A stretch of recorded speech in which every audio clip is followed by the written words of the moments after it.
For the longest time, I thought it was weird that I was into dark humor. Whenever I'd make a joke, I would get stared at or I'd get a fake laugh. I came across this comedian called Pete Davidson and my whole mindset changed. It's totally cool that he had a panic attack, but if you're gonna write an article about being unstable, leave it to the big boys, all right? I'm sorry you missed your three-pointer, Kev, but I've been in therapy since I was 6 years old, and I wanted to kill myself when I was 8. Tough news about your rebounds, though. I'm sorry, are you bragging? So what if I am?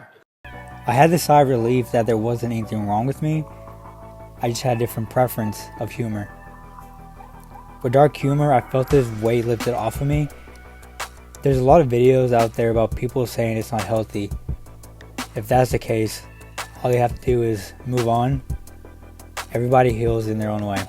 It took me a while to incorporate dark humor into my manga because there were some emotional scenes and I had no idea how to have them both be present. This is where a certain scene from Chainsaw Man comes in. Aki is seen sitting on a hospital bed.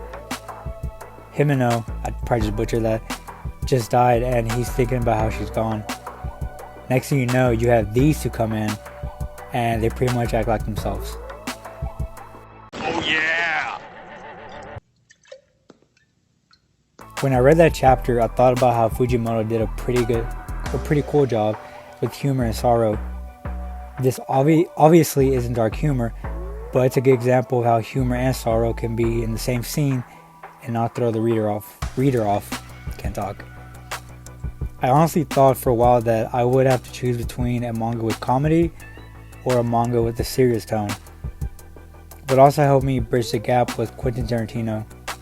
There's a scene in Reservoir Dog where there's this guy dancing.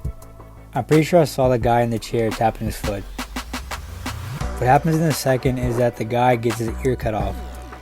I was surprised too when I first saw the movie. I thought he was just gonna scare him, but then boom. Now he only needs one AirPod. My manga is currently on Manga Plus. If you want to check it out, I'll have the link in the description. Subscribe, like. Bye, Felicia.